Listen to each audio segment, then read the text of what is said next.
Chapter 1. Rachel, I've decided. I'm going to have the surgery. Dr. Rachel Dawson stared blankly for a long moment before asking again. Luna, there have to be other options for the tumor on your right hemisphere. If you go through with this procedure, your memory will be completely gone within 15 days. That includes forgetting Ethan Knight. Are you absolutely sure? I'm sure. Schedule the surgery for me as soon as possible. Luna Ashwood was wheeled into the operating room. The surgical lights glared down from above, and as the anesthesia took hold, she drifted into darkness. The surgery was a success. A week later, Luna was discharged and went home. Ethan Knight was just coming out of the bedroom.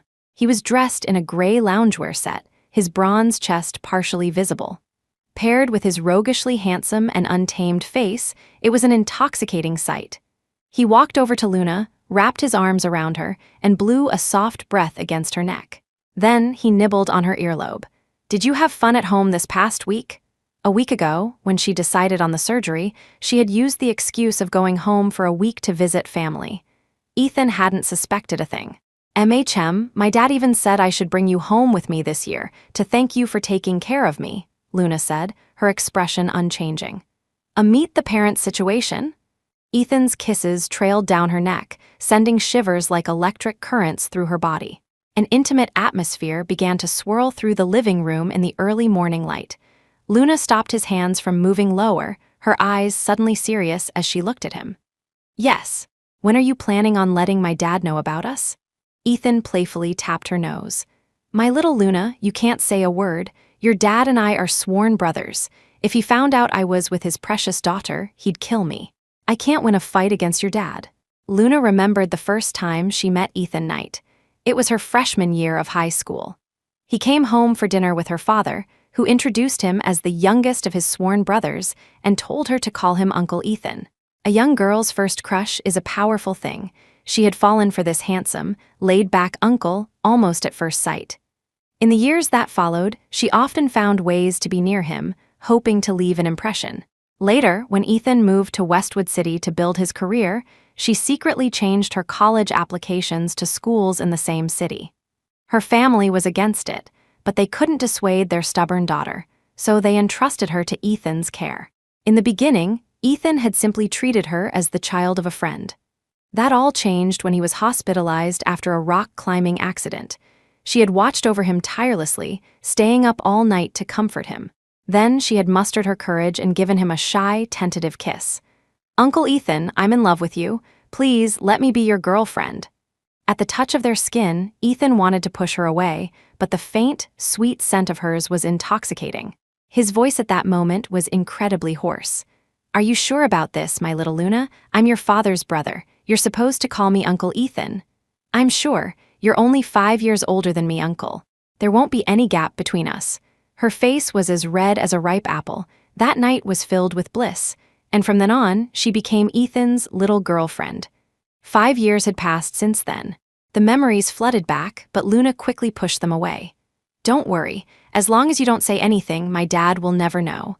At her words, Ethan's warm lips found hers again. Just as he was about to deepen the kiss, Luna's body tensed. She placed a hand on his chest, rejecting him. I don't feel well today. The thought of him being with another woman and then trying to be intimate with her made her sick to her stomach. Ethan, however, thought she was just being shy. My little Luna, we've done this so many times and you're still so shy. I'm going to go change. I have something to do today. He ruffled her messy hair and turned back toward the bathroom. Listening to the sound of the shower, Luna's gaze dimmed. Was he really afraid of her father finding out? Or was it because he couldn't let go of his first love and was just using her as a substitute for Isabel Vance? She had learned of Isabel's existence a little over a week ago, when she'd picked up a drunk Ethan. Throughout that night, he had called out the names Izzy and Isabel Vance 21 times. At that moment, Luna's curiosity got the better of her. She opened the password-protected photo album on his phone, the one he hadn't let her see in 6 years. The password hint read, "Who is the woman I love most?" Luna typed in her own name. The answer was incorrect. Then she typed Isabel. The album opened. She spent over an hour looking through all the photos. Every single one was a piece of their past together solo shots of Isabel, and pictures of them as a couple. They had gone to the northernmost village to see the aurora borealis, and to the southernmost cape to make vows by the sea. They had traveled to the easternmost town to feel the first rays of dawn, and to the westernmost city to savor the last light of dusk. Looking at those pictures, Luna's head ached so badly she couldn't sleep a wink. After days of agonizing deliberation, she decided to go through with the surgery. She was done with Ethan Knight. Chapter 2. Just then, the screen of Ethan's phone, which was lying on the living room table, lit up. Luna leaned over to look, and her breath hitched. The message was from Isabel Vance. "Ethan, will your little girlfriend be angry you're sneaking away to pick me up?" So, the something he had to do was pick up his first love, who was returning from abroad. Luna didn't know what to feel. She had decided to give up on him after seeing those photos, but her heart still ached as if pierced by needles. Ethan emerged from the bedroom, dressed. Today, he had shed his usual cold, serious business suit for a gray hoodie set he used to love, giving him a more youthful, sunny look. "My little Luna, be good at home today. Don't wait up for me." Ethan adjusted his collar in the mirror, then glanced back and saw the new message on his phone. He shot Luna a guarded look. "Did my phone just get a message? I didn't notice." "What's up?" Luna replied calmly, then added after a pause. "I don't have anything to do today. Can I come with you, Uncle Ethan?" "Be good. I'll buy you a little gift when I get back." After years together, Ethan knew her temperament inside and out. Whenever she was angry or upset, a small gift was all it took to appease her. Luna remembered the first time she had been angry with him. He had won her over with a single boba tea. She remembered him saying, "Our little Luna is so sensible." Yes, she was sensible, and that's why she wasn't cherished. A storm of emotions raged within Luna, but her face remained serene, her smile as calm as still water. "Okay." Seeing her so gentle, Ethan felt a prickle of unease, but a glance at the time stopped him from thinking too deeply about it. He kissed her forehead and left. After Ethan was gone, Luna got up and started to clear out her things. She had lived here for 5 years and had accumulated a lot of belongings. Now she had to empty it all, to completely erase her presence. Clothes, dolls, decorations, cups, they quickly filled a large box. She also packed up a box of gifts she and Ethan had exchanged over the years for holidays and anniversaries. There were many items, but not a single matching couple set, because Ethan didn't like them. He'd said, "My little Luna, I'm too old for all that cutesy matching stuff young couples do. Give your old uncle a break, okay?" Before seeing those photos, Luna had believed him, but now she knew. It wasn't that Ethan didn't like using them, it was that he would only use them with Isabel. In those photos, they had matching mugs, matching toothbrushes, matching sweaters. It took Luna the entire day to clear everything out. That evening, she called a junk removal service to haul it all away. The cleaned-out apartment felt vast and empty, with so much missing. She sat on the sofa, rubbing her temples where a dull ache was starting in her right hemisphere. She quickly took a pill, and the pain slowly subsided. A month ago, she had been diagnosed with a malignant tumor in her right cerebral hemisphere. Chapter 3. At the time, Dr. Dawson had given her 2 options. 1. Stabilize it with medication, but endure an unbearable, piercing pain every single day. 2. A new, experimental brain surgery recently introduced from abroad. She could return to normal life a week after the procedure, with no risk of recurrence. The side effect was that within 15 days, she would forget everyone and everything. She wanted to live, but she didn't want to forget Ethan, so she had chosen the first option. She took her medicine every day, enduring the torment and agony. It wasn't until she saw the photos in Ethan's album that she went to Rachel and decided to have the surgery. She had to forget Ethan Knight completely. After taking her medication, Luna felt drowsy.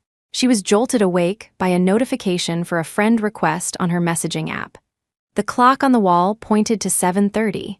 Ethan hadn't come home all night. She collected herself and accepted the request. The user's profile picture was a gray-toned photo of a girl's back. Luna quickly realized it was Isabel Vance. Isabel immediately sent a picture of Ethan sleeping soundly. "You must be Luna. I'm Isabel Vance. I'm so sorry. Ethan was so emotional when he saw me last night that he got drunk. I couldn't get his address out of him, so I had to take him back to my place." The photo showed the 2 of them together, wearing matching cartoon character pajamas. A delicate necklace hung around Isabel's neck.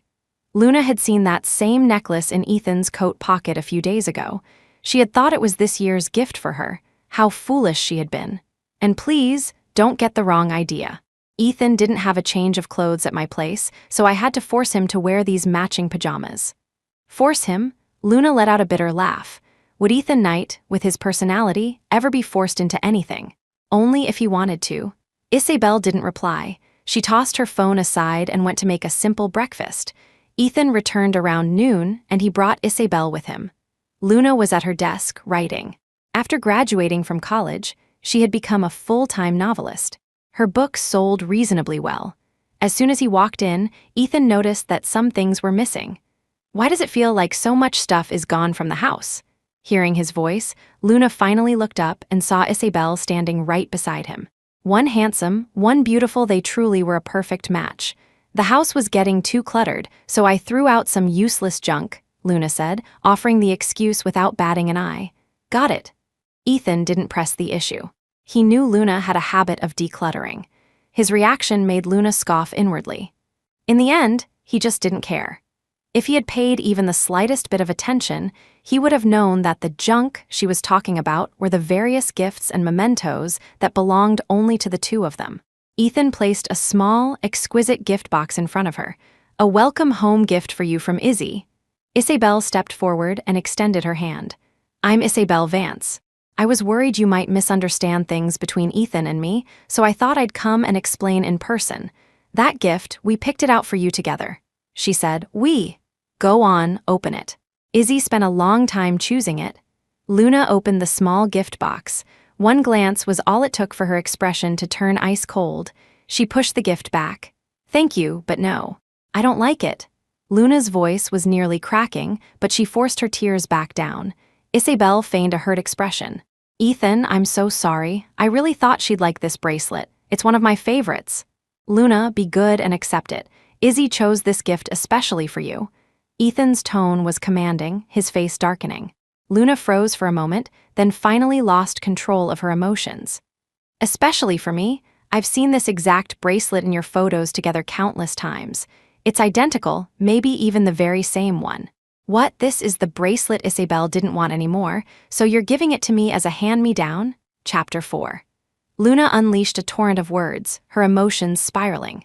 The post-op pain in her right hemisphere flared up, making her so unsteady she had to grip the corner of the desk for support. Ethan's face grew even darker, and his voice was sharp. Luna, don't be so unreasonable. Izzy went to the trouble of picking a gift for you. So what if it's something she used? It's called making a sacrifice, giving up something she loved for you, unreasonable? He was calling her unreasonable. Luna thought back on the 11 years she had known Ethan. He had never spoken a harsh word to her, not once. He was always gentle. But now, Luna sneered inwardly. She felt more and more certain that her decision to have the surgery was the right one. She had to forget Ethan Knight. Isabel tugged at the corner of his sleeve. Ethan, be gentle. She's just a young girl. Talk to her nicely. Izzy, you're just too kind. Ethan's gaze softened as he looked at her, but when he turned back to Luna, his expression was once again as cold as ice. I didn't tell you because I was afraid you'd get jealous and misunderstand. Do you get it? I was going to give you that necklace, but yesterday when I picked Izzy up, she didn't have a gift with her, so I gave it to her. She didn't even mind that it wasn't specially prepared for her, and here you are, throwing a fit. Hearing this, Luna wanted to argue further, but the waves of pain in her head were becoming unbearable. She felt like she couldn't stand much longer. She just wanted to get it over with. Oh, I see. The pain was too much. She needed to be alone. With that thought, Luna turned to walk toward her bedroom, but Isabel quickly stepped in front of her, blocking her path. Luna, you can't. Luna had only meant to move past her, her hand not even touching Isabel, but the next thing she knew, Isabel was on the floor. It was such a cliched, pathetic attempt at a setup. Luna had no desire to explain or engage. She tried to step over her and go into her room. Just then, Ethan's voice boomed from behind her. Stop right there, you push someone over and just walk away. Luna, is that what I taught you? Luna's steps faltered for a second, but then she continued into the bedroom without a backward glance, not wanting to offer a single word of explanation. Ethan banged on the door, but it remained shut. Defeated, he turned back to check on Isabel's injuries. For some reason, a sense of deep unease crept into his heart. He glanced once more at the closed bedroom door before rushing to Isabel's side and lifting her into his arms. Isabel instinctively wrapped her arms around his neck. "How does your ankle feel now? Let me take you to the hospital to get it checked." "It's okay, just a little scrape." "Ethan, don't blame Luna. She's still young," Isabel pleaded with false sincerity. She knew how men thought. They loved gentle, understanding, and pitiful women.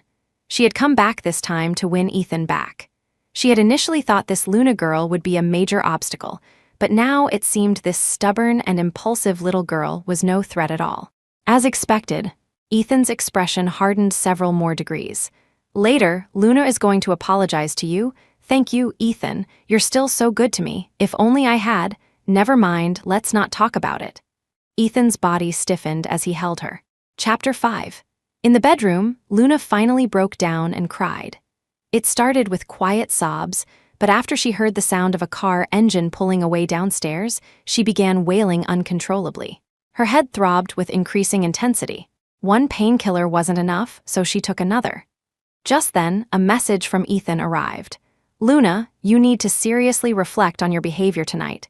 You must apologize to Izzy." A thick fog of tears blurred Luna's vision, making it hard to see. Apologize? Why should she apologize?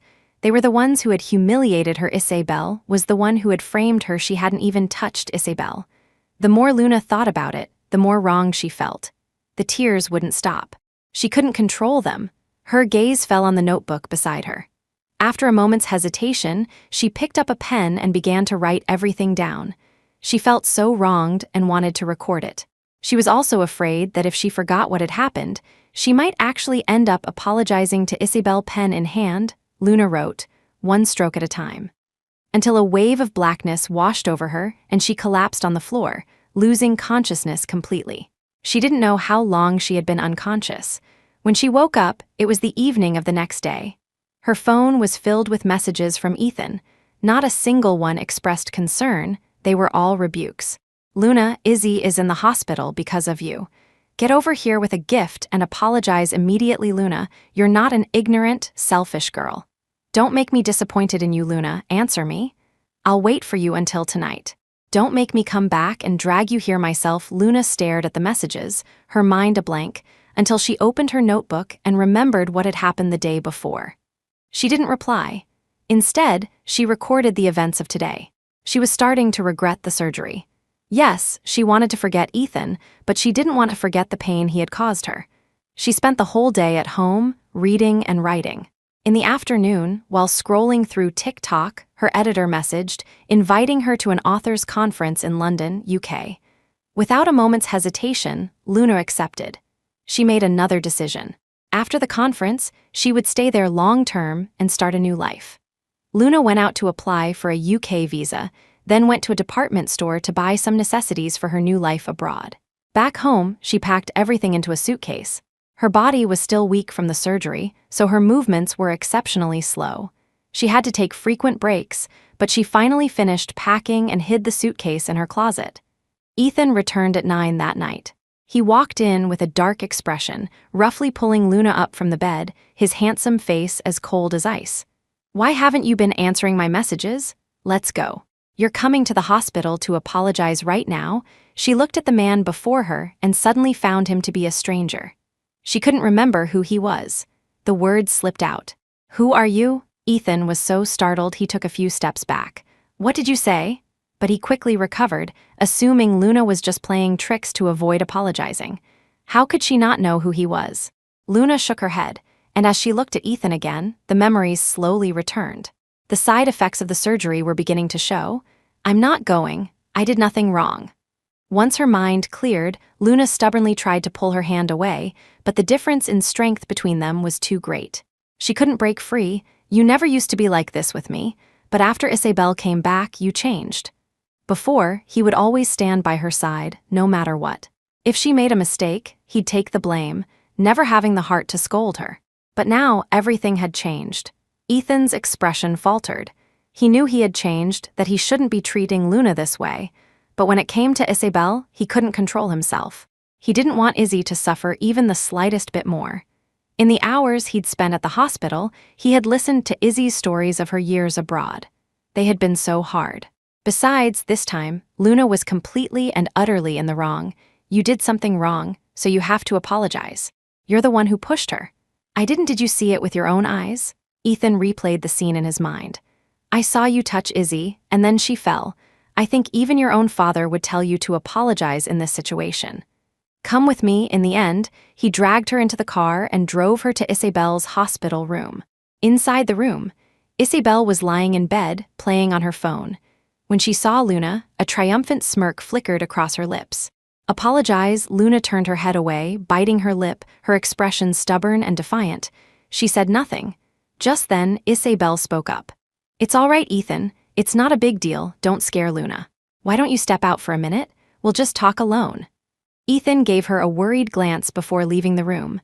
The moment he was gone, Isabel's fragile expression vanished, replaced by a sharp, acerbic sneer. Give it up, Luna Ashwood. Even though Ethan and I haven't seen each other in years, his heart and mind are still completely filled with me. Chapter 6. Out of Isabel's line of sight, Luna secretly hit the record button on her phone. You're really in love with my Uncle Ethan? Luna knew that a woman like Isabel was completely two-faced. With Ethan gone, all her manipulative schemes would be laid bare. As expected, Isabel let out a scornful laugh. Love? Hardly. He's just the rebound guy who picked up my emotional baggage. But your uncle is hopelessly in love with me. I dumped him so cruelly back then, and now I just have to crook my finger, and he comes running like a dog. Aren't you afraid I'll tell him what you just said? And you think he'd believe you? Isabel was still gloating. You and I both know you didn't push me, but he still chose to believe me, didn't he? Luna's face fell. She was right. Even if she told Ethan directly, he wouldn't believe her. While she was lost in thought, Isabel called Ethan back into the room, her expression once again gentle and understanding. It's okay, Ethan. Don't be mad at Luna anymore. She just apologized to me and said she shouldn't have pushed me. She really apologized. Ethan was skeptical. His gaze fell on Luna, trying to read her expression, but the young woman's face was impassive. Finally, he just said, Well, if you've apologized, then we'll let it go. Luna, you're not a child anymore. You need to be more sensible. Oh, can I go now? She couldn't stand being here another second, watching Ethan dote on another woman. The feeling in her heart was indescribable. Without waiting for Ethan's reply, Luna turned and left the hospital room, hailing a cab to go home. On the way, her editor called to confirm the final departure time for her trip. Back home, she wrote the extra chapter she had promised her readers for the day, then continued clearing out her things. Gradually, the once warm living room and bedroom grew colder and more desolate. But she knew it wouldn't be long before this place was filled with new things bought by Isabel Vance. Perhaps Isabel wasn't deeply in love with Ethan, but at this stage in her life, he was her best option. Luna picked up her notebook and recorded the day's events. Her memory was already worse than it had been a few days ago. If it weren't for the notebook, she truly wouldn't be able to recall many things. Another day passed in a blur. It was Luna's birthday. She woke up early and put on some light makeup. She went out and bought herself a cake and a bouquet of flowers. A stream of messages began to pour in. Happy birthday, my darling daughter. How are things in Westwood City? It's getting cold, so make sure to dress warmly. Luna, how's your body recovering after the surgery? Rest well, it's crazy busy at the hospital, but let's meet up soon. Daughter, your old man misses you. Come home early for the new year, okay? Also, you've been graduated for a year now. When are you going to bring a boyfriend home? There were messages from family and friends, but not a single one from Ethan. An emptiness bloomed in Luna's heart. Ever since her freshman year of high school, Ethan had always wished her a happy birthday at the stroke of midnight. This year, with Isabel back, he had clearly forgotten all about her. Luna replied to each message, one by one. She lit the candles, made a wish, blew them out, and ate half the cake. Just then, she heard the sound of the fingerprint lock on the door. Ethan was home. Chapter 7. He was carrying a cake box, which he placed on the table. This year's cake, I got it for you. As for a gift, I'll have to make it up to you later. I didn't have time. I've been busy with Izzy's situation at the hospital. Thank you. Luna's reply was flat, her face devoid of any emotion. She wasn't sure if it was because she was starting to forget, but she didn't feel as angry anymore. This, however, made Ethan feel that something was off. He said, "Luna, the incident where you pushed Izzy is in the past. Don't hold a grudge. Izzy is actually very good to you." Luna looked at him, an urge to laugh bubbling up inside her. "She's good to me." She really hadn't seen any evidence of that. "Of course. She sacrificed her favorite bracelet for you, and she was the one who reminded me to buy you a cake today. And she's being discharged today. Her friends were going to throw her a party to celebrate, but she insisted I bring you along to celebrate your birthday too. Luna, you and Izzy could be good friends." Friends. Luna seriously wanted to crack open Ethan's head and see what was inside. "I see. Whatever. Tonight was the night she was leaving for London. Soon, she would lose her memory completely. Isabel could be friends with whomever she wanted. It wouldn't be her. This would be their last meal together." On the way there, she stared out the window, not saying a word. They arrived quickly. After parking the car, Luna got out on her own. She habitually waited for Ethan to join her, but he didn't wait for her at all, instead striding quickly into the banquet hall. A wave of desolation washed over Luna. He'd changed. Everything had changed. She followed Ethan inside. Isabel was standing with a group of her girlfriends. Seeing Ethan, she approached, holding her skirt, and did a little twirl in front of him. "Well, Ethan, do you like it? It's the gown and pearl earrings we bought when we went shopping last night. Your taste is as good as ever. It's beautiful." Ethan's praise was simple and sincere. Isabel looked stunning in the elegant couture gown. A delicate emerald necklace accentuated her long, graceful neck, and the strapless dress, paired with dangling pearl earrings, was dazzlingly radiant. Luna couldn't help but glance at Ethan, and she saw that his eyes were completely fixed on Isabel. So, Ethan did respect a woman's freedom to dress as she pleased. He did like flashy jewelry. He would even buy it himself. She had wanted to wear dresses too, to dress up beautifully and be on his arm to make him proud. But every time, Ethan would say, "You're my girlfriend.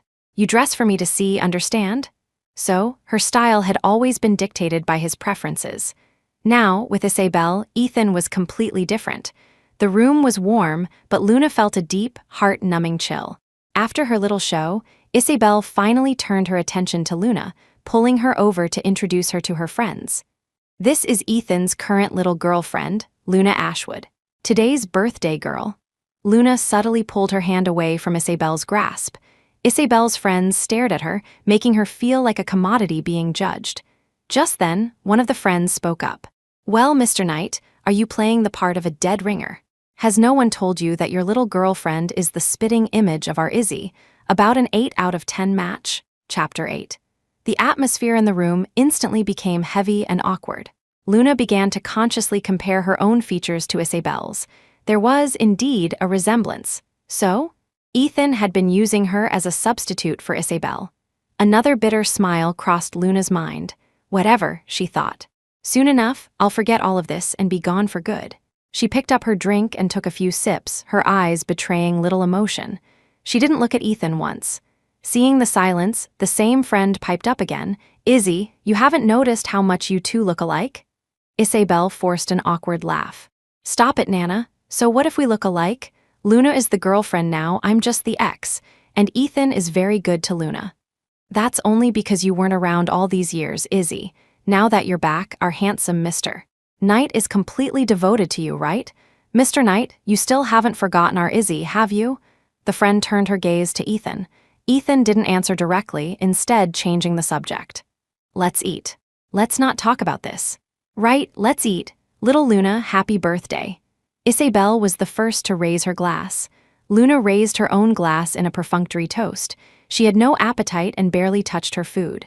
Partway through the meal, Isabel excused herself to go to the restroom.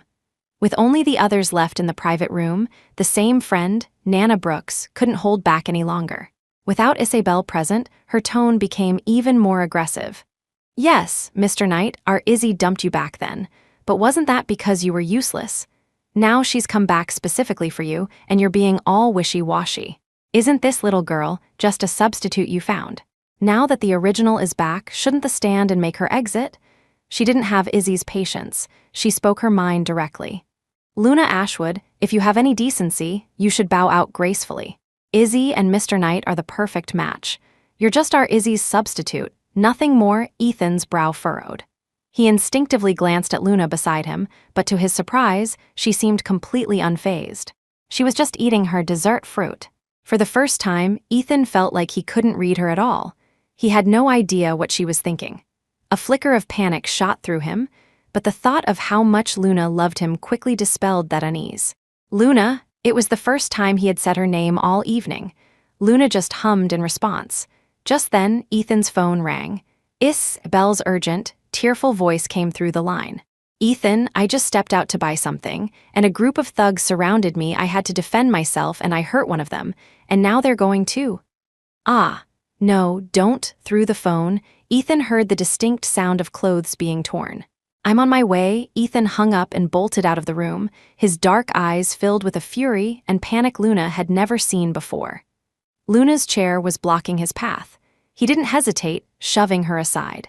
Luna was petite, and the force of the push sent her sprawling to the floor. The bowls, chopsticks, and glasses on the table crashed down on top of her, leaving her in a disheveled mess. A small cut opened on her ankle, and blood began to trickle out. She just stared in the direction Ethan had gone, her heart shattering piece by piece. Ethan heard the crash. He glanced back and saw Luna on the floor. He hesitated for 2 seconds, then ultimately charged out the door. Izzy, don't be afraid, I'm coming. Chapter 9. Ethan disappeared around the corner and out of Luna's sight.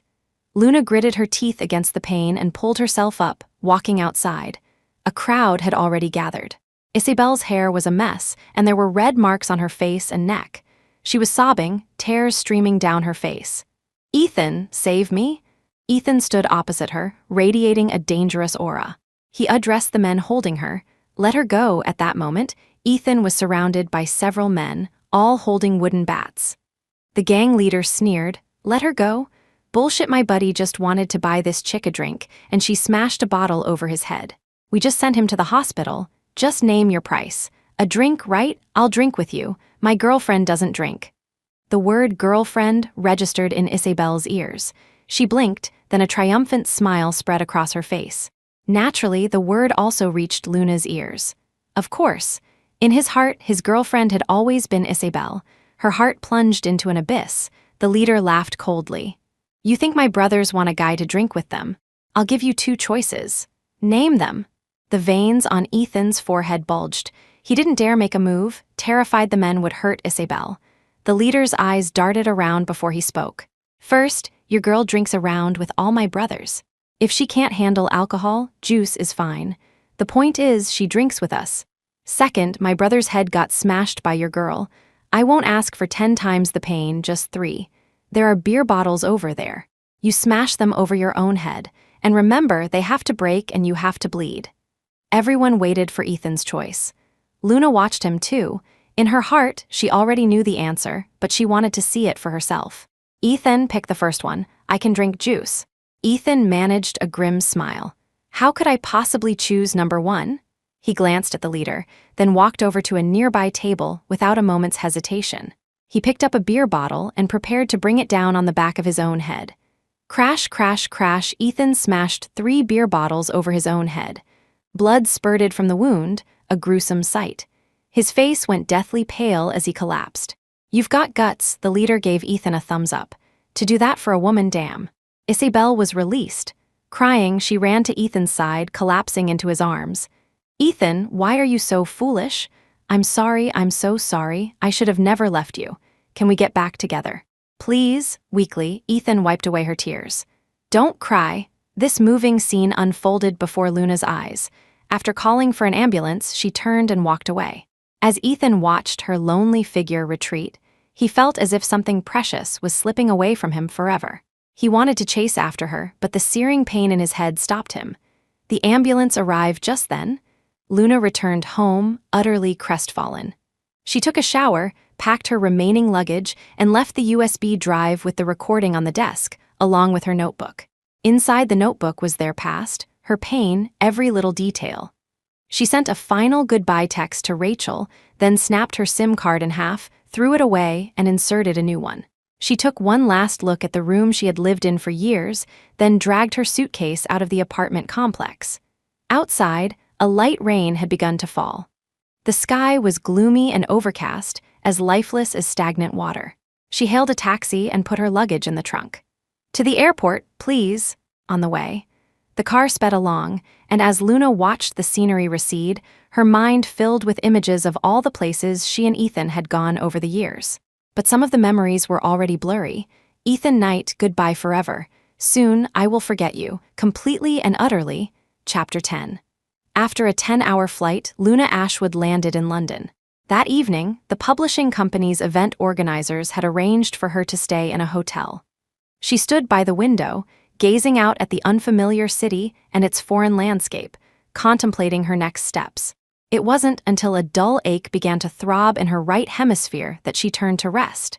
Luna didn't sleep well that night. A man's blurry face kept appearing in her dreams. She tried hard to remember his name, but after a long struggle, she could only recall a single syllable of his surname. Knight, back home. Ethan had sustained an injury to his cerebellum. The surgery would take at least 8 hours. Isabel waited outside the operating room.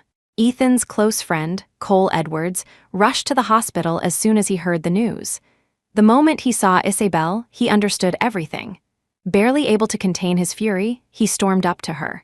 "It was you, Isabel. Didn't you dump Ethan because you thought he was beneath you? What are you doing back here? Haven't you hurt him enough?" Cole and their other friends all knew that Isabel had left Ethan for a rich guy she'd met, moving abroad with him. Back then, Ethan had been miserable, going through girlfriends every other week, as if he were collecting stand-ins for Isabel. It was only after he got together with that young woman, Luna, that he had finally started to settle down and get his life back on track. Gradually, the friends had come to believe that Ethan had finally moved on from the pain Isabel had caused him. But they never expected that the first time Ethan had been seriously hurt in years would be, once again, for this woman named Isabel Vance. "I was wrong about what happened before, but I really do still love Ethan. I can't forget him. I came back this time specifically to get back together with him," Isabel said weakly, her voice thick with tears.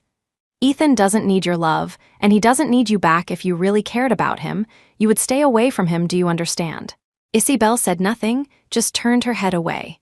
Cole didn't want to waste any more words on her and gradually calmed down. Several hours later, the light above the operating room went out. The doctor came out, pushing Ethan on a gurney. He removed his mask, his face etched with fatigue. Thankfully, he was brought in just in time. Otherwise, he would have ended up in a vegetative state. "You young people, who smashes beer bottles on their own head, make sure he gets proper rest, or there could be long-term consequences." Hearing that his friend was going to be okay, Cole let out a sigh of relief. He hired 2 top-tier private nurses before he felt at ease enough to leave. Ethan was moved to a VIP room. He slept fitfully through the night. When he finally woke up, it was 4 in the afternoon the next day. Isabel was by his bedside, her head resting on his arm. Her hair covered half her face and she looked exhausted. "Where's Luna?" He wondered, why isn't she here? The moment Ethan shifted slightly, Isabel woke up. "Ethan, how are you feeling? This is all my fault. If I hadn't caused trouble, you wouldn't have gotten hurt. It's all my fault." "It's not your fault. Don't blame yourself," Ethan comforted her, but he couldn't stop himself from asking, "Where's Luna? Hasn't she come?" Isabel shook her head. "No, after the ambulance took you away, Luna never showed up. She's probably still angry." "Yeah." Ethan's response was curt. The image of Luna walking away haunted him, and a sense of unease settled in his heart. But the throbbing in his head was too intense, so he didn't dwell on it and soon fell back asleep. For the next week, Isabel took care of him. Luna still didn't come, not even a single phone call. Unable to bear it any longer, Ethan dialed Luna's number. A cold, automated female voice answered, "We're sorry. The number you have dialed is temporarily out of service." Ethan's brow furrowed, and he shot up from the bed. Something was wrong. He had to go back and check. That girl had never been out of contact for this long. Ethan strode out of the hospital room, with Isabel following close behind. They went back to the apartment together, but when they opened the door, the place was completely empty. There was nothing there. A wave of panic washed over Ethan. Chapter 11. Where was she? He tried calling Luna's number again, only to be met with the same cold, automated voice. Ethan rushed into the bedroom, then the bathroom, but there was no sign of Luna. Even all of her belongings were gone. The place was so clean it was as if she had never existed. Ethan suddenly remembered the day. He came home and noticed many things were missing. At the time, she had said she was just throwing out some useless junk. Now he realized it wasn't junk she had thrown out. It was their entire past. A crushing sense of guilt and powerlessness washed over him. Seeing all this, Isabel couldn't suppress a feeling of satisfaction. Luna was finally gone. It wouldn't be long before she moved in here herself. She wasn't deeply in love with Ethan, but right now, she had nothing and was drowning in debt. Ethan was her best option. She walked over to Ethan and wrapped her arms around him. "Ethan, Luna must have been planning to leave ever since I came back." Isabel patted his back, continuing to console him. "Ethan, it's been so many years, but I still love you and you still love me. Let's get back together, okay? As for Luna, she's not a child anymore. She'll have her own life. We don't need to worry about her." Her words instantly ignited the suppressed fury in Ethan's heart. He shoved Isabel away. "I've watched Luna grow up since she was a kid. She's my sworn big brother's daughter. How could I possibly not care about her?"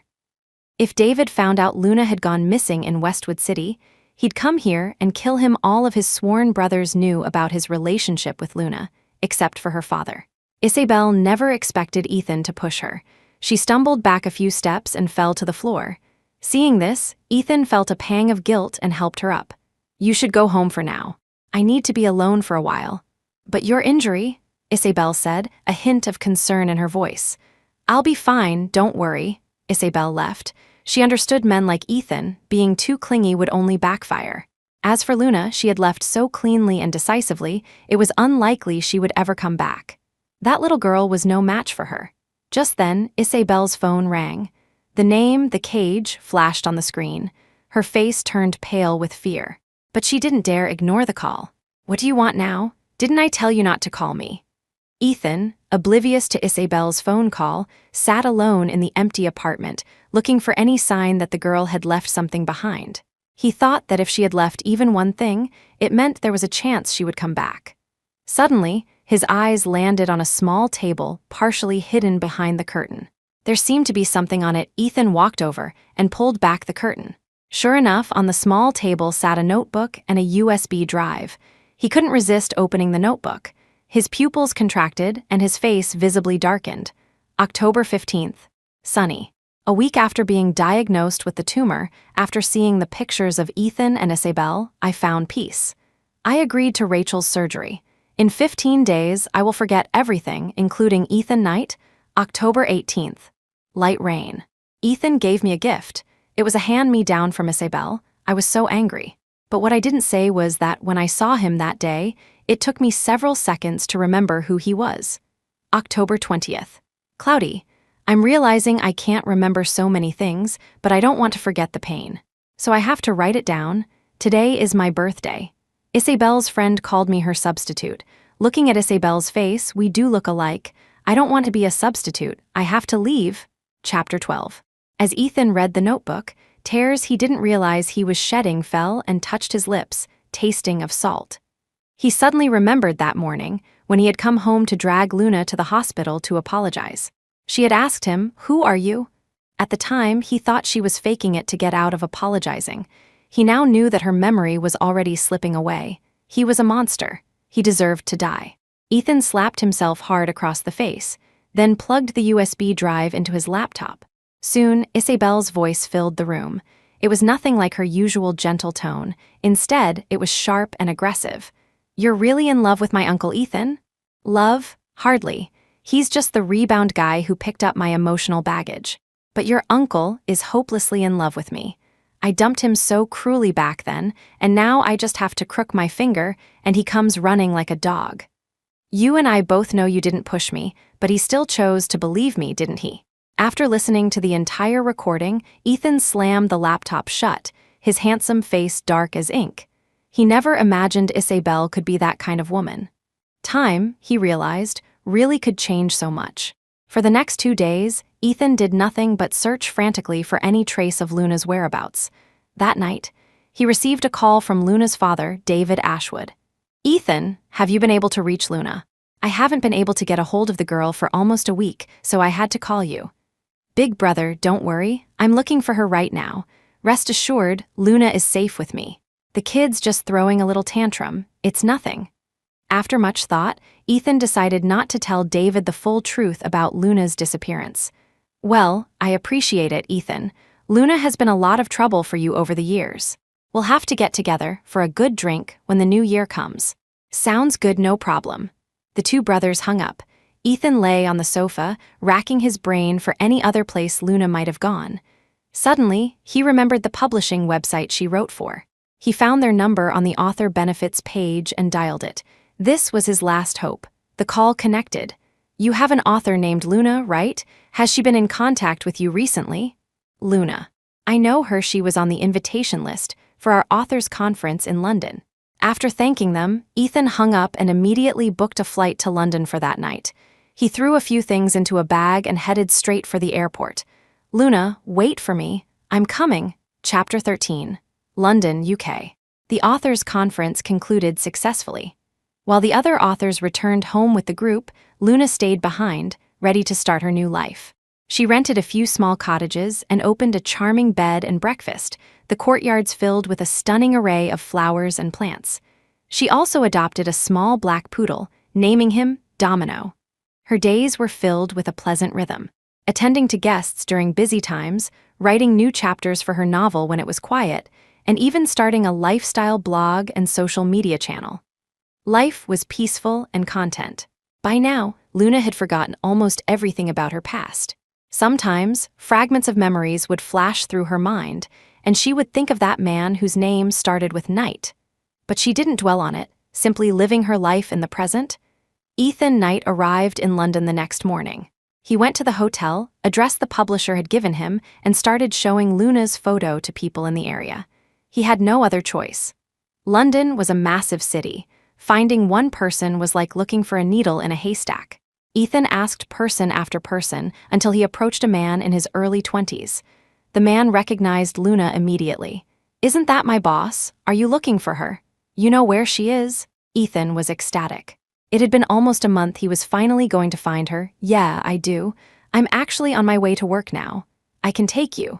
What's your relationship with our boss?" The young man, Alan, asked, his curiosity piqued. Ethan didn't answer directly. "You'll find out when you take me there." Luna was balancing the day's accounts. "Boss, someone's here to see you," Alan called out. "Okay." Luna looked up. At that exact moment, Ethan walked in. The instant he saw her, 1,000 words and 1,000 apologies caught in his throat. Not a single sound could escape. Finally, he managed to whisper her name. "Luna." Luna just stared at him blankly. It felt like something in her mind was about to explode, but nothing came. After studying him for a long moment, she slowly asked, "Who are you?" Luna felt a strong sense of familiarity with the man before her, yet she couldn't place him at all. Could he be the man with the blurred face from her dreams? Hearing those 3 words, Ethan didn't know how to respond. A man of his stature stood frozen in place. He didn't react for a long time. Even though he knew that the surgery had erased her memories, he still had no idea what to say. He didn't even dare to say his own name was Ethan Knight, because he had brought her so much pain. Alan, the young man who had led him there, looked at Ethan curiously. "Our little boss doesn't know you. I thought you were friends." "We were. She's forgotten now," Ethan replied. After another few seconds of internal debate, he finally said his name. "Ethan Knight, I'm Ethan Knight." Ethan Knight. The man with the surname Knight. Luna suddenly found it hard to breathe. A sharp pain shot through her head, and she gasped for air, quickly taking a sip of water. "I'm sorry, I don't remember." She didn't remember, and she didn't want to, because she had a gut feeling that this man had caused her immense pain in her past life. Ethan wanted to step forward, to hold her, to comfort her, but he remained rooted to the spot. "It's okay, Luna. I'll help you remember everything." "But I don't want to." Luna's rejection was clear. "I don't know what my memories were, but I know that my life is very good right now. What's forgotten is forgot. I'm tired. I'm going to rest." Not wanting to see him anymore, Luna used it as an excuse to leave. Ethan didn't follow. He had found her, so there was no need to rush. Recovering her memory would be a gradual process. Alan checked Ethan into a room and then, unable to contain his curiosity, started gossiping. Bossman E. So, can you tell me, what's the deal between you and our little boss? I'm dying to know. Ethan picked up a beer from the table and opened it. She and we were in a relationship for several years, but I was a scumbag. I couldn't get over my first love. My photo album was filled with pictures of my ex. I misunderstood Luna, abandoned her for my ex. So, in the end, she chose to forget me. As Ethan spoke, he kept chugging the beer. His mind was flooded with all the terrible things he had done. Details he couldn't recall before now came back with painful clarity, amplified by the alcohol. Alan sighed, then patted Ethan's shoulder with conviction. You're right. What am I right about? Ethan was confused. He found this young foreign guy a bit strange. Alan shrugged. You're not getting it. I'm saying you're right. You are a scumbag, you guys have a saying, right? Eating from the pot while looking at the bowl. That's you, isn't it? Ethan was speechless. How on earth had he learned that phrase? That night, Alan and Ethan talked for a long time until Ethan was too exhausted to stay awake any longer and finally went to bed. In the days that followed, he stayed at the BB, helping out with the garden and attending to guests. As for Luna, she went from actively avoiding him to maintaining a polite, distant friendship, sometimes even showing a little concern for him. She still hadn't remembered anything about their past, and Ethan's goal shifted from trying to restore her memory to accepting that maybe this was better. If she didn't remember their past, she could live happily like this. Perhaps this was the best they could hope for. The days passed peacefully, one after another, until an unexpected guest arrived. Ethan, you really are here? Chapter 14. It was Isabel Vance. She stood at the entrance of the BB, a suitcase in hand. Ethan and Luna had just finished their meal. Luna looked at Isabel with a blank expression, feeling only a faint sense of dislike that she couldn't explain. She must have been an enemy of mine before I lost my memory, she thought. Seeing the two of them together, Isabel felt a sharp pang of jealousy. Why?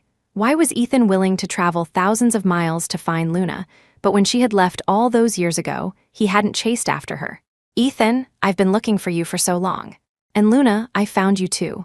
Are you okay? Ethan and I were so worried about you. Isabel put on her usual phony act. She hadn't wanted to fly 10 hours to get here. But that man kept demanding money from her, threatening to harm her child if she didn't pay. Isabel had always kept the fact that she had a child out of wedlock a secret. She didn't love the man, but the child was hers, so she was constantly being blackmailed. This time, he was demanding she come up with $200,000. She had no choice but to find Ethan. But every time she called him, he hung up, and eventually, her calls wouldn't go through at all. She went to his friends, but got no information. She went to his company, but still no news. She was like a headless fly, completely lost. It wasn't until she saw a video of Luna's BB on social media, with a glimpse of Ethan's back in the background, that she finally found them. And sure enough, Ethan was really here. Luna looked at her, her feelings a simple mix of annoyance and dislike. Her tone was blunt. What do you want? The sight of you annoys me. Luna, how can you talk to me like that? Isabel was taken aback by Luna's directness. For a moment, she didn't know how to react. When Luna had been meek and rarely talked back, it was easy to feign innocence. But now that Luna was confronting her head-on, she was at a loss. Luna said, "This is how I talk to you. I may not remember who you are, but I know I don't like you. You're not welcome here. Get out." Isabel was speechless. Helpless, she turned her gaze to Ethan. Ethan, what is this? Did Luna lose her memory? Ethan pulled Isabel outside. Isabel tried to hug him, but he pushed her away. Ethan, what's wrong with you now? We had already agreed to get back together. How could you change your mind so soon after finding Luna?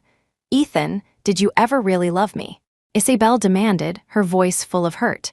Her question made Ethan think of the audio recording. He let out a short laugh and threw the same question back at her. And did you, Isabel Vance, ever really love me? It was a simple, straightforward question. But to Isabel, it sounded like an accusation.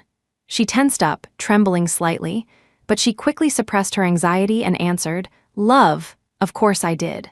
Ethan, I know I did wrong in the past, but all those years abroad, all I could think about was you. I broke up with that other man a long time ago. The reason I didn't come back for so many years was because I was scared. I was afraid you'd blame me. Then, I realized I couldn't live without you, so I came back. I never expected you still had feelings for me. Ethan wanted to laugh out loud. How had he never realized what a convincing liar she was? He didn't speak, just stared at her. Aren't I just a dog you can summon and dismiss at will? All you have to do is crook your finger and I'll come crawling back to your side. Ethan, what are you talking about? Isabel's face paled in shock. Chapter 15. Weren't those the exact words she had said to Luna that day? How could Ethan possibly know? The recording Luna must have recorded their conversation that day. She suddenly remembered Luna's uncharacteristically probing questions. Ethan smirked. Aren't those your own words? Why are you denying them now? Isabel's eyes darted around. Her goal was not yet achieved. She absolutely could not afford to make a mistake now. Otherwise, her child's life would be in danger. Isabel apologized, her voice turning soft and pleading. I'm sorry, Ethan. I was just talking nonsense that day. I only said it to make Luna angry. Then let me ask you another question. That day at the apartment, did Luna really push you? Since they were already on this topic, he was going to get everything out in the open. This time, Isabel admitted it directly. No, I fell on purpose. Luna was trying to get past me, but she never even touched me. I just took the opportunity to fall and twist my ankle. Ethan, I'm sorry. I just felt so insecure. I wanted to see who was more important in your heart, me or Luna. Even though I never showed it, the thought of you and Luna living together for so many years made me incredibly jealous. I'm sorry, Ethan. Can you forgive me? Isabel tried to move in for a hug, but Ethan took a step back.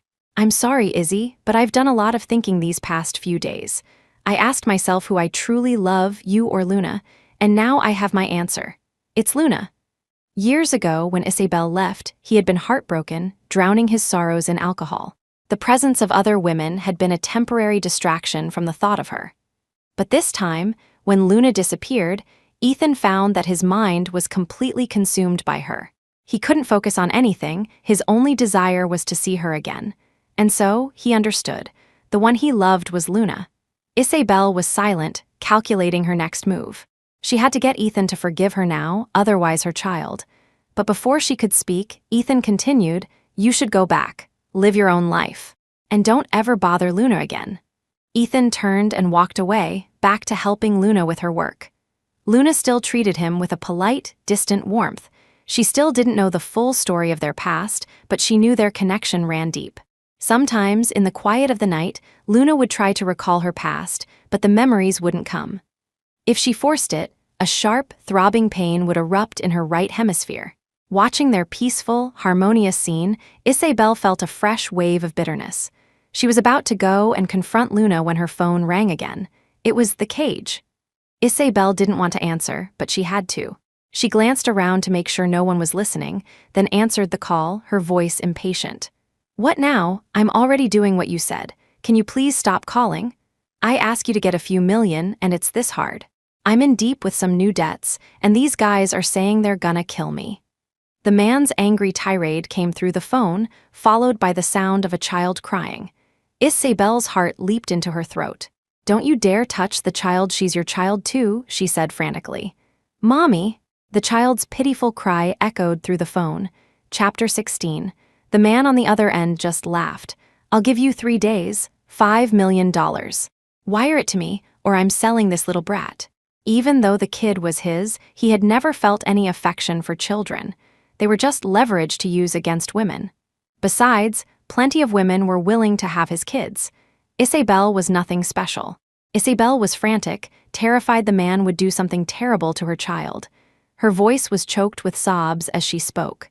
Are you insane? $5 million in 3 days? How am I supposed to get that? Ethan won't even talk to me anymore. He's completely obsessed with Luna. What am I supposed to do? Before, getting $5 million from Ethan would have been easy, but things were different now. How could she possibly come up with $5 million in 3 days? It was impossible. The man started giving her ideas. Babe, do I have to teach you how to do this? Strip down and climb into his bed. Take a few photos and ask for $5 million. You think that won't work? A man like Ethan Knight, to protect his reputation, would pay anything.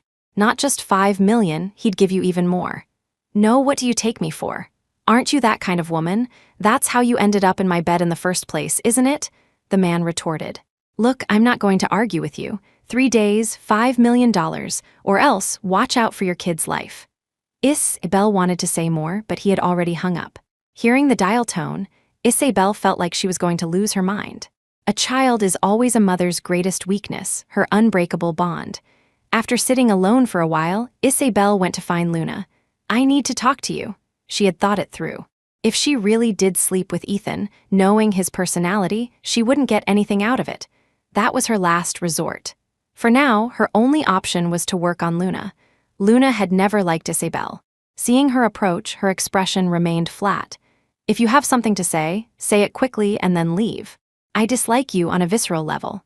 Isabel was speechless. Luna's blunt honesty left her momentarily unsure of how to react.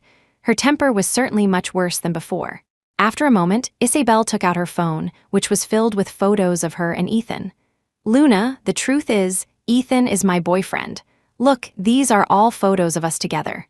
Luna looked at the pictures, and something in her mind threatened to break through, but she couldn't grasp it. She clutched her head. Take them away, I don't want to see them, Isabel pressed on. Luna, I know you've lost your memory, but my boyfriend has been with you for a long time now. Can you please give him back to me? Look at these. This is our past. We were so in love. Take them away, Luna felt like her head was going to split open. The pain was so intense she wanted to bang her head against the wall, but Isabel wouldn't let up. Luna, please give me my boyfriend back. I'll find a better doctor to treat your condition. Just look at these photos. See how happy we were together? But now, he won't even come near me. Luna didn't want to look at the photos, but Isabel kept shoving them in her face. Flashes of images sparked in her mind, but they were just fragments she couldn't piece together. Unable to bear it any longer, she slammed her head against the wall. And that was the exact moment Ethan returned with some supplies. Luna, he shouted, rushing toward her. Chapter 17. Ethan tried to hold Luna, but in that moment, she was like a cornered animal on the verge of frenzy. She was desperately trying to hit her head against the wall. Let go of me, let me go, Luna struggled wildly, the pain in her head consuming her. Ethan held her down. It was the first time he realized how strong she could be. He couldn't restrain her. Luna broke free and lunged for the wall again, finally collapsing into unconsciousness. Ethan scooped her up and rushed her to the nearest hospital. Before he left, he shot Isabel a terrifying glare. You'd better pray that Luna is okay. Otherwise, I will not let you off the hook. Isabel was petrified by his look. She stood frozen to the spot, trembling. But still, she followed them. At the hospital, the doctor examined Luna and confirmed she was fine, which allowed Ethan to finally breathe a sigh of relief. Luna was still unconscious. He watched her for a moment, then went out to find Isabel sitting on a bench in the hallway. Isabel could absolutely not be allowed near Luna again. He spoke directly. Go back to your home country. No, Ethan. You know I love you, Isabel pleaded, putting on her pitiful act again. I was wrong. I shouldn't have used those photos to provoke Luna. The memory of what Isabel had done made Ethan's face darken again. Luna is okay this time, so I won't hold it against you. But I'll say it again, leave. From now on, you and I will have no relationship whatsoever. Isabel thought for a moment. I can leave and I will never bother you again, but I need $5 million. She said it directly. She had come back to get money from Ethan to save her child. Now that he was setting conditions, she would set her own. Ethan's face turned black. While $5 million wasn't an astronomical sum for him, the sight of Isabel's brazenness disgusted him. He couldn't believe he had ever been attracted to her. He suppressed his emotions. I'm not giving you any money. Isabel, I hope we can part on good terms. Isabel wanted to say more, but he had already turned his back on her. She gritted her teeth. Just then, the call from the cage came again. Isabel, it's been a while. How's the money coming along? Fearing she would be overheard, Isabel crept away to a more private corner to take the call. Her voice was a whisper. $5 million doesn't just appear out of thin air, I'm working on it. I'm warning you, don't you dare hurt the child. Then you'd better hurry up. Starting the day after tomorrow, if you don't send the money, I'll put a new cut on this little brat's face for every day you're late. Panic seized her heart. You wouldn't dare, you know my temper. Is there anything I wouldn't dare to do? It was true. Isabel knew his temper. He was ruthless and would stop at nothing to get what he wanted. She had considered going to the police before, but she hadn't. because before the police could arrive, she and her child might already be dead at his hands. She had seen a lot in her life, but her child was still so young, having seen so little of the world. So she had no choice but to endure. "Okay, I'll do my best." Back in the hospital room, Ethan was oblivious to what was happening outside. He just sat by Luna's bed. With Luna unconscious, this was the only time he dared to hold her hand. He was about to speak when, to his surprise, a tear escaped his eye. Chapter 18. Ethan wiped away the tear and gave a self-deprecating smile. He remembered a time, long ago, when he had boasted to his friends, "I, Ethan Knight, will never shed a tear for a woman." But now, it seemed he had cried for Luna several times. "Luna, it's been a while since I could just look at you like this. Those photos really got to you, didn't they? Isabel and I were together before, but later, it was you I fell in love with. After you left, you were all I could think about." Luna, deep in a drowsy sleep, vaguely heard someone whispering in her ear, but she couldn't make out the words. And the man from her dreams appeared again. This time, she saw his face clearly. It was Ethan. Even fragments of past pain, moments of being hurt, flashed through her mind. In her dream, Luna wanted to know more, but waves of pain shot through her head, making it impossible to think further. Eventually, she fell into an even deeper sleep. Ethan watched over her, not realizing when he had fallen asleep himself. He was jolted awake by his vibrating phone. The caller was David Ashwood. Ethan paused for a moment before answering. "Big brother, any news on Luna? I still can't get through to her. I'm worried sick." Ethan replied, "Luna's here with me. She's sleeping." Sleeping? A string of thoughts ran through David's mind. But he quickly dismissed the idea that his daughter and his sworn brother could be involved in that way. Still, he had to ask, why is Luna sleeping at your place? Did that girl get into trouble again? Ethan suddenly remembered Luna's question from long ago. "When are you planning on telling my dad?" He decided this was the perfect opportunity. He knew he was in for a beating from his hot-tempered big brother. But he couldn't hide it forever. That wouldn't be fair to Luna. Besides, Luna had already lost her memory and been hurt. As a man, he needed to take responsibility for their relationship. Ethan told him the truth. "Well, big brother, Luna and I are together. We've been together since her freshman year of college." "What?" The voice on the other end of the line practically exploded, the volume and pitch soaring. He repeated Ethan's words, "You and Luna are together, since her freshman year." David's voice climbed even higher. "Ethan Knight, you are my brother. Luna is your junior. You laid a hand on my daughter. Are you even human?" He couldn't believe it. His brother and his daughter. Sure, he knew Ethan was a good man, but he just couldn't accept it. But with an ocean between them, there was nothing he could do. He forced himself to rein in his temper. "So it was you all along." Every time I asked Luna about her boyfriend, she'd make up some excuse not to bring him home. "All right, I'm coming to Westwood City. I want to hear what's really going on between you two. And let me tell you, Ethan, you may be my brother, but Luna is my only daughter. I don't have to approve of this." Ethan gave a wry smile. If this had happened before Luna's incident, he would have had ways to handle his sworn brother. But given the current situation, he wasn't so sure. "We're in the UK, not Westwood City." "The UK? What are you two doing in the UK?" David was incredulous. Ethan told him everything, Luna's illness and surgery, and all the terrible, hurtful things he had done. He could feel his brother's teeth grinding through the phone. "You just wait, Ethan Knight. I'm going to beat the hell out of you." The call ended. Ethan shrugged helplessly. What he didn't know was that David Ashwood, a true man of action, had hung up the phone and immediately booked the next flight to London. Chapter 19. Luna woke up in the middle of the night. Ethan was asleep in the chair by her bed.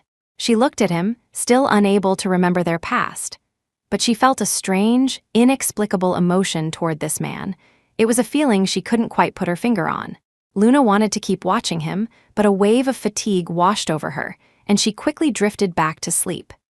Meanwhile, Isabel, back in her room after a night of deliberation, had decided on the most desperate of measures. Kidnapping. She didn't want to do it, but she had no other choice.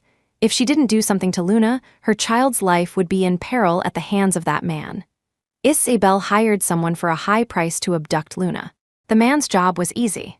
Ethan wasn't there, and Luna was sound asleep. He simply injected her with something and carried her away. Once at the destination, he handed her over to Isabel. "Here's the person you wanted." Good.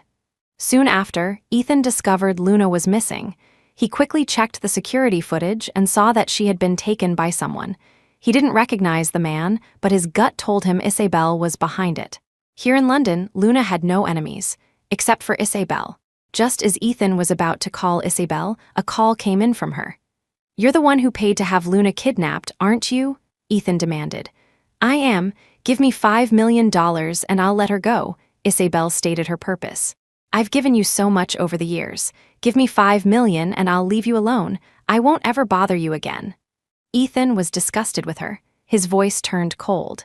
"Let her go. Give me the $5 million. Where are you?" "The hill behind the hospital." "Let's meet and talk, but I'm warning you, don't you dare touch Luna." "Don't worry, all I want is the money." The call ended. Ethan headed toward the hill behind the hospital. Luna had woken up, but her head was throbbing. Seeing that she was tied up and that Isabel was there, she immediately understood. She spoke weakly. "Why did you kidnap me? It can't be because your old boyfriend is spending time with me, can it?" "Shut up." Just then, Ethan arrived. Seeing that Luna was unharmed, he let out a sigh of relief. Then, he fixed Isabel with a menacing glare and said 2 words, clean and sharp. "Let go." $5 million? For a fleeting moment, Isabel wanted to tell him the truth about her predicament. But then she thought better of it, not wanting to reveal that she had a child. Suddenly, her ex-boyfriend's threat echoed in her mind. "If you don't give me the money, I'll kill Luna Ashwood." She pulled out a knife she had prepared earlier and held it to Luna's throat. $5 million, Ethan. Just give me $5 million and I'll leave." In the time before Ethan arrived, she had done a lot of thinking. She and Ethan could never go back to how they were. But her child was suffering, so she needed the $5 million. Ethan didn't move, just stared at Isabel with a complex expression. Seeing his inaction, Isabel's mind began to wander. Her hand slipped, and she accidentally cut Luna's neck. A thin line of blood appeared. The sight of the bright red blood snapped Ethan out of his stupor. With a dark face, he lunged forward and snatched the knife from Isabel's hand. Then he kicked her hard in the chest. "Get lost," Isabel coughed up blood, but still she pleaded, $5 million. "I just need $5 million." Luna realized something was wrong. This kidnapping wasn't Isabel's real goal. The $5 million was. She asked, "Why are you so obsessed with getting $5 million? Is something wrong?" Hearing Luna's question, Ethan also sensed that something was off. He asked the same question. "Why are you so insistent on getting $5 million? Chapter 20. Isabel lowered her gaze. She debated whether to tell them the truth.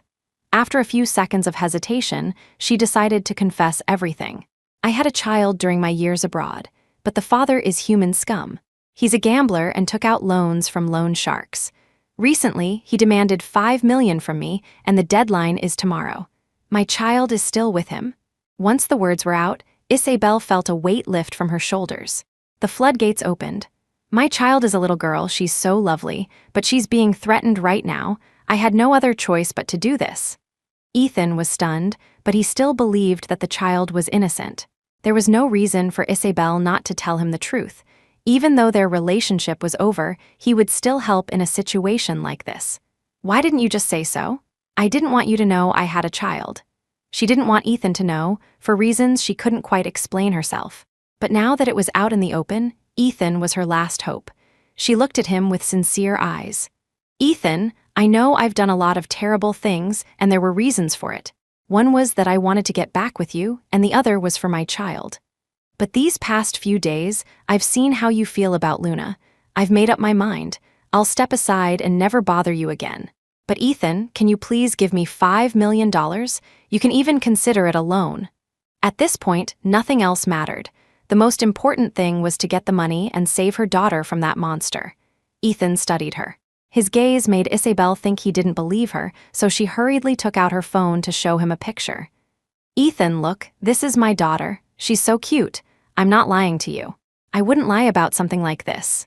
Ethan looked at the photo for a moment. She was indeed a very cute little girl. He thought, it would be nice if I could have such a cute little girl with Luna one day. Hess. What was he even thinking? Ethan scoffed at himself. The distance between him and Luna was vast now. How could they possibly have a child? Thinking about all the things he had done, Ethan wanted to slap himself again. If only he had known then what he knew now. Of course, he quickly composed himself. He looked at Isabel. 5 million. I'll give it to you, go save your child.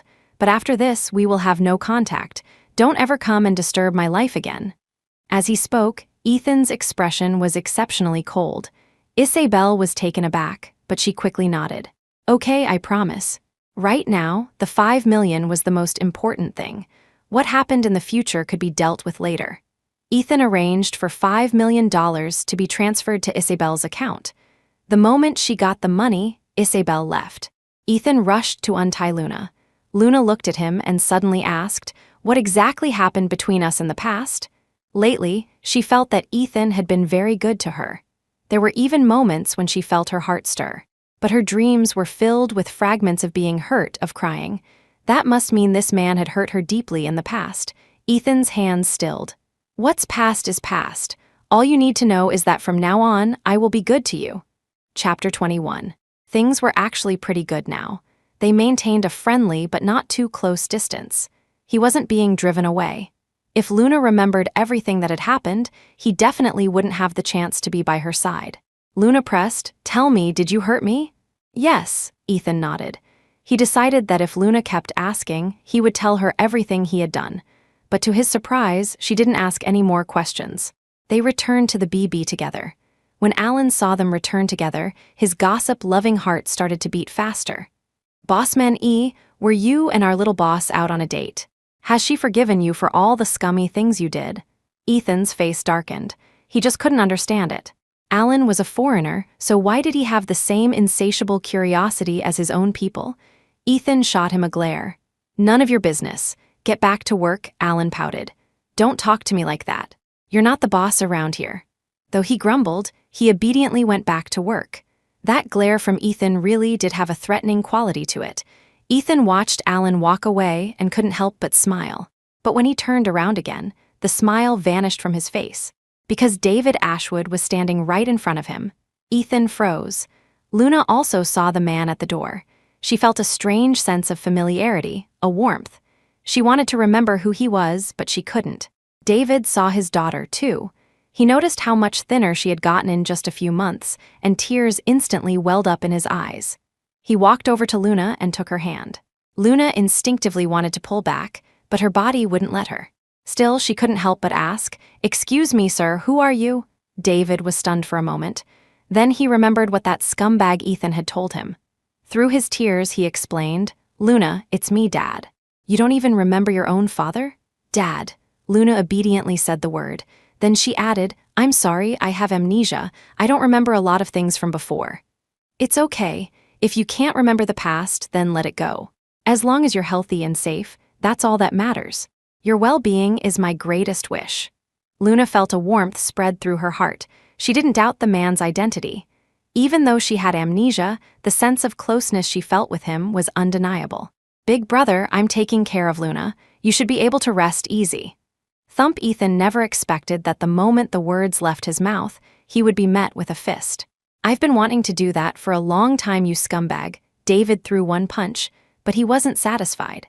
He followed it up with another. "I told you to take good care of my daughter, and you laid a hand on her. Not only that, you made her lose her memory. You know Luna is the apple of my eye. How dare you?" David had trained in his younger days. He threw punch after punch. Ethan could have fought back, but he didn't. He just kept backing away. It was his fault, after all. He deserved it. After several punches, David finally stopped. "All right, let's just let this go. I just had to get my anger out." Ethan's lip was bleeding. He wiped it with his hand and hissed in pain. It really hurt. His sworn brother really didn't hold back, but he knew he deserved it.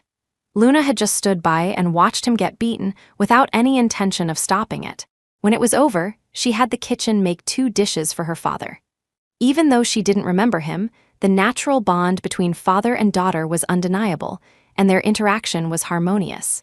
David asked, "Luna, is it really impossible for your memory to come back?" Chapter 22.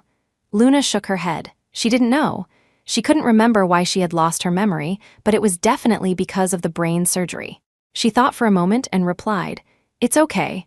I think things are good now. Even though I don't remember the past, I've also forgotten a lot of things that made me sad, right?" As she said this, Luna's gaze subconsciously drifted to Ethan. Ethan felt her gaze, and it was scorching. He was once again reminded of all the terrible things he had done. It was for the best that Luna couldn't remember them.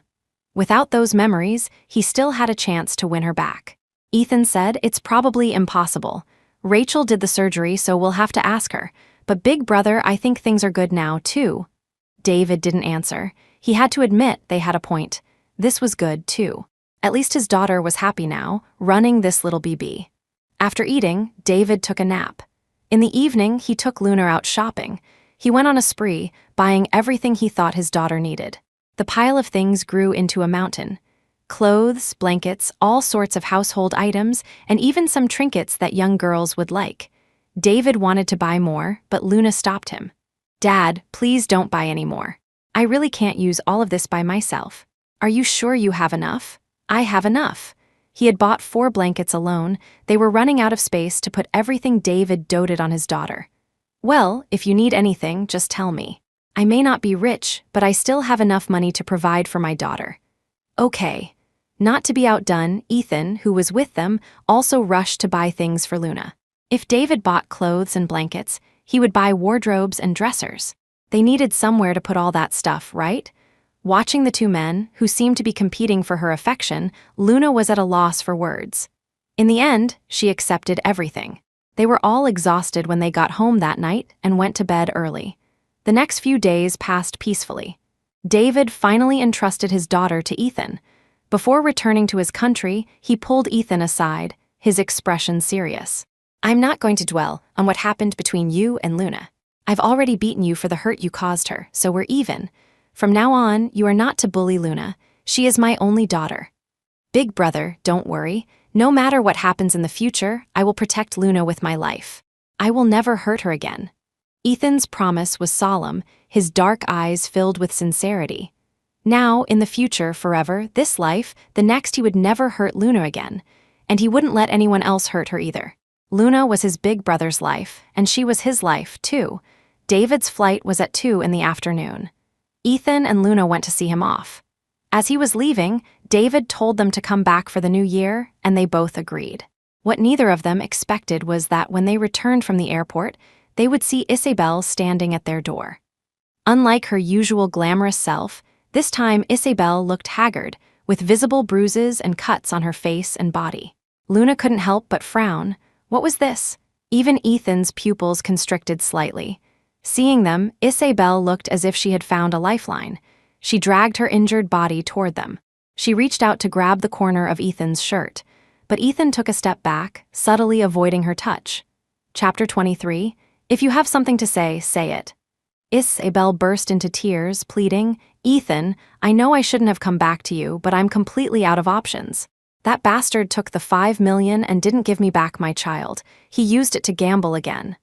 I argued with him, and he beat me. He took the child away again.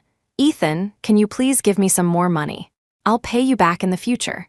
She was truly desperate now. Her child was her weak spot, and in that man's hands, she would be in danger if she didn't get more money. Ethan's brow remained furrowed, his expression cold and unreadable. Isabel just stared at him, her heart pounding with anxiety. In the silence, Luna suddenly spoke up. "I think you should call the police. This is a bottomless pit. If you keep giving him money, you'll only encourage him." Hearing this, Ethan agreed. "She's right, you should call the police. You shouldn't be coming to me for this. I already gave you 5 million, I'm not giving you any more." Ethan's tone was firm. He watched as Isabel's expression shifted from disbelief to disappointment, and finally to hatred. "Ethan Knight, you are so heartless. My child is being threatened, and you're telling me to call the police. She's not your child, so you can be this cruel, is that it? Ethan, you're a liar. When we were together, you said you would always love me, always be good to me. You said you would be there for me no matter what. And now, not only will you not give me a single cent, you've fallen in love with another woman." The more Isabel spoke, the darker Ethan's face became. How did she have the audacity to say such things? She was the one who had left him. It had taken him months to recover after she was gone, and now he was the one being blamed. But it had all happened so many years ago. Ethan had no desire to argue. He wouldn't give her any more money, but he would help her call the police. "If you think you're getting any more money from me, you're mistaken.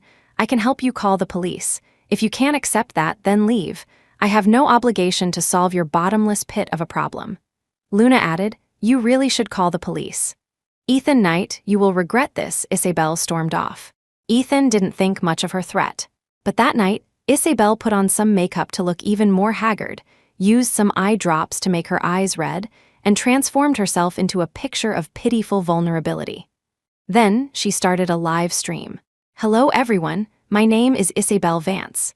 I'm here to expose someone. I want to expose my boyfriend for abandoning me and getting together with my best friend. The internet loves drama, especially a love triangle involving a boyfriend, a girlfriend, and a best friend." As soon as she went live, the number of viewers skyrocketed. Isabel began to tell her story. "My boyfriend and I were deeply in love. I also had a best friend, but while I was abroad for my health, my best friend got together with my boyfriend. I was so angry, but my best friend had an accident and lost her memory. Even though she was with my boyfriend, I didn't want to bother them. But then they really got together, and they didn't seem to care about my feelings at all. My heart is broken. People used to tell me to guard against fire, guard against thieves, and guard against your best friend. I never thought it could happen to me, but it did." Isabel's performance was so convincing, so pitiful, that the comments section exploded with outrage. Chapter 24. What kind of person is that? That's so messed up. They say you should take a bullet for a friend, but this one stabs them in the back instead. The saying, guard against fire, guard against thieves, and guard against your best friend is really true. Hey, wait a minute, isn't the best friend she's talking about that BB owner? It is her. I always thought she was a good person. I never would have guessed she was such a shameless bitch. Unbelievable, yeah, that's her. I know where she is. I'm going to go find her. I'm with you." Luna was completely unaware of Isabel's live stream. She was busy with her inventory. Ethan and Alan were working together. As usual, Alan started to gossip. "Bossman E, are you really not going to confess to our little boss? I know you were a real dog before, but I think she still has feelings for you. You should give it a try." Ethan glanced at Luna at the counter in the distance. He shook his head. "No, this is good. At least I can stay by her side." Being able to see Luna every day was enough for him. If he confessed, it might backfire. Suddenly, a chaotic noise erupted from outside. "Yeah, this is the place the owner who stole her best friend's man. Let's go in and see. I hate homewreckers." Before Luna could react, a mob of people had surrounded the shop, and some were even moving to attack her. Ethan's eyes darkened. He moved with lightning speed, putting himself in front of Luna. He roared, "What the hell is wrong with you people? Barging in here and attacking someone. I'll call the police." Someone in the crowd recognized Ethan. "Isn't that the guy from the photo?" "Yeah, that's him. You're a shameless scumbag too. Why did you abandon your girlfriend for another woman? Sleeping with your girlfriend's best friend. You have no shame." Ethan was completely bewildered. He had no idea what was going on. It was Alan who figured it out. He quickly went online. Isabel's stream had gone viral. His feed was flooded with videos of her. Other users had even clipped and re-uploaded her stream to get more views. The story was everywhere. Alan brought his phone over. "Little boss, Bossman E, look at this." Ethan quickly skimmed through the video, and his face instantly turned grim. He gritted his teeth and spat out Isabel's name. Then, Ethan laid out everything Isabel had done, logically and with evidence for everyone to see. He also posted it online. From her leaving him for money years ago, to her two-faced behavior upon her return, to the $5 million incident. Ethan posted everything. And Luna also provided evidence that she and Isabel had never even been friends. Within 10 minutes, their post went viral, and public opinion began to shift. The people who had been cursing Luna now flooded Isabel's comments section with insults. "Oh my God, I've lived a long time, but I have never seen someone twist the truth like this. She's the one who left for money. And now that her life has gone to shit, she wants her ex to clean up her mess. She should be grateful he gave her $5 million. The child isn't even his. She married a bad man, which just means she has bad judgment and bad luck. But instead of taking responsibility, she comes here and lies to everyone." The netizens were merciless. They held nothing back. And Isabel went from basking in the glory of her victimhood to being the most hated person on the internet. The online attacks were relentless, and they began to affect her real life. One day, she was recognized on the street and beaten up. Chapter 25. Hey, aren't you that woman who framed her friend and played the victim? I'm not. Isabel tried to run, but she was dragged back and beaten, unable to fight back. They only let her go when they were afraid of killing her and going to jail. But by then, Isabel was covered in bruises. Every movement sent a jolt of pain through her body. Late at night, she lay alone on the cold ground, crying helplessly. Why? Why had things turned out like this? She could have had a good life, but now she had nothing. No family, no friends, no lover. Isabel's quiet sobs gradually grew into loud wails, echoing in the empty night. As she cried, her phone rang. It was the cage. She didn't want to answer, but she had to. Isabel composed herself and answered. Hello. Wah, Mommy. The sound of her child's crying came through the phone, her voice calling for her mother over and over. Isabel's heart felt like it was being squeezed by a giant hand. She ignored her own pain and tried to soothe her. Baby, Mommy's here. Don't cry, Mommy's here. Shut up, you little brat, stop crying. Then came the man's angry, furious voice, followed by the sound of punches and kicks. Isabel felt her heart shatter. She was helpless on the other end of the line. All she could do was scream, Stop it, don't you dare touch the child. Fine. Then where's the money? When are you going to get it for me? You know, you're pretty funny. You really thought 5 million would be enough, that you could just give me 5 million and take the kid and leave? The man's mocking words made Isabel laugh at her own foolishness. He was right. How could she have been so stupid? To think that 5 million would be enough. He was a bottomless pit. If it weren't for the child, she would have done as Ethan said and gone to the police. But her child was in his hands. As a mother, she could never risk her child's life. But she had no money now. She had tried everything, but she couldn't get any money. What could she do? Tears began to fall from Isabel's eyes again, and she started to cry, her sobs turning into wails. She screamed into the phone, What do you want from me? When will you let me and my child go? Why did you have to start gambling and get into debt with loan sharks? We were so happy when we first met, weren't we? Back then, she had thought she was truly happy. But then, everything changed. The man was silent for a moment, but then his voice turned menacing again. Don't talk to me about the past. This is who I am now. When are you getting me the money? I'll give you 2 options. 1. If Ethan won't give you money, find another man. Be a mistress, a sugar baby, whatever. 2. Kidnap Luna Ashwood. And be ruthless this time, you understand? That last attempt was pathetic. That was even. Isabel hesitated, but the man just said, I want to see the money, and hung up. That night, Isabel sat alone for a long time. She had never smoked before, but she went and bought a pack of cigarettes. She ended up sleeping on the street. The next morning, she was woken up by an old woman, a sanitation worker. The old woman had a kind face. Seeing Isabel sleeping there, she couldn't help but shake her head. She walked over and gently woke her. Young lady, wake up. You're dressed so nicely. Why are you sleeping here? Chapter 26. Isabel woke up. She didn't say anything, just started to leave. But the old woman seemed to see something in her eyes. You have something on your mind, young lady. A broken heart? It's okay. In this life, there's no obstacle you can't overcome. Do you want to talk about it? I'm just an old woman. I can't do much to help, but I can be a good listener. Isabel looked at the old woman, a strange feeling welling up inside her. She couldn't remember the last time someone had been concerned about her, had spoken to her so gently. It felt like a lifetime ago. Isabel stared at her for a long moment, and then, without reservation, she told her everything. I know I was wrong, I was terribly wrong, but I've reached a point where I have no other choice. My child is with that man. I can't make a single move without risking her life. The old woman said, Child, at this point, your only option is to call the police. But, my child, you have to trust the police. They will protect your child. They will protect the lives and property of the people. But if you don't call the police, you will be trapped in this endless cage forever. You'll never be free. Isabel didn't speak, just listened to the old woman. And you should apologize to your friends. You can even ask for their help again. With their help, your chances of saving your child will be much higher.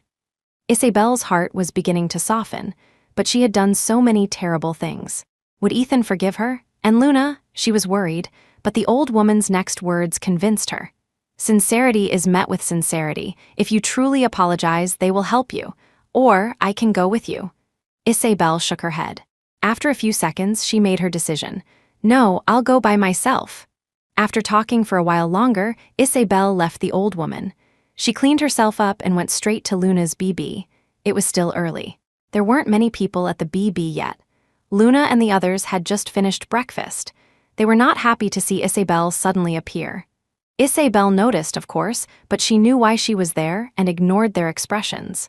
She walked over and apologized. I'm sorry. Everything I did before was wrong. I shouldn't have done it. Ethan and Luna were silent. It was Alan who started with the sarcastic remarks. You know you were wrong, really. For some reason, I just don't believe you. It's true. Isabel's eyes were serious. I thought about it all last night. You were right. That man is a bottomless pit. I can't keep feeding his addiction, so I've decided to call the police. But I can't do it alone. I need your help. As she spoke, she actually knelt down. This move shocked Alan. His eyes widened. He could handle Isabel when she was being argumentative, but now she was kneeling, her face full of sincerity. Alan had no idea what to do. Helpless, he looked at Luna, letting his little boss take the lead. To be honest, Luna hadn't expected Isabel to do this either, and she was stunned. Even Ethan was silent, seemingly trying to figure out what Isabel was up to. Chapter 27. Isabel saw the doubtful looks on their faces and wasn't surprised. After all, her past actions had been despicable. Her gaze became even more earnest. I know I was wrong in the past, but this time I am sincere. I need to get my daughter out of that place. Please, help me. Yes, you have every right not to trust a woman who has done unforgivable things, but you should trust a mother who loves her daughter dearly. My daughter is suffering so much. Her last sentence convinced Luna. She didn't trust Isabel, but she trusted a mother's love. She knew she had a lot of history with Isabel, but the conflicts between adults should never involve a child. After a few seconds of thought, Luna agreed. All right. That day, the BB closed. They went to the police together. The local police coordinated with their counterparts in the other jurisdiction to arrest the man and rescue the child. They also managed to bust a criminal ring and arrest several other people. Isabel and the others went to pick up the child. The little girl was covered in bruises. When she saw her mother, she burst into tears. The man was now a bearded mess. He never expected Isabel to go to the police. He glared at her. I can't believe you actually dared to call the police. To think I'd be taken down by you. Isabel's gaze was steady. You got what you deserved. The man went to prison, awaiting the judgment of the law. After leaving the police station, Isabel, holding her child, approached Luna again. I'm sorry for everything. I won't bother you again. Luna just smiled and said nothing. Isabel walked away with her child. Mommy, why did you apologize to that lady? Did you do something wrong? Yes, Mommy did a lot of wrong things. Tonight, I'll tell you a story before bed, okay? Isabel's face glowed with a mother's gentle love. Okay. I haven't slept with Mommy in a long time. I'm so happy. After that day, Luna never saw Isabel again. Soon, it was the new year. They all returned to their home country, and Alan came with them. David and Mrs. Ashwood had been cooking all day, waiting for them. When they saw their daughter, they couldn't help but cry. Even though Luna didn't remember them or her past, the sense of family connection was undeniable. The New Year's Eve dinner was a happy one. After a few drinks, Alan suddenly said, Bossman E, why don't you propose to our little boss? She might say yes. Ethan was a little drunk, but his mind was still clear. No, this is good. I'll just stay by her side as a friend. Luna heard him but didn't reply. She had asked herself before if she would accept Ethan. The answer was no. This was good. After dinner, they all went out to set off fireworks, wishing for a smooth and peaceful year ahead. And Isabel also sent a New Year's greeting. Happy New Year, Ethan Luna.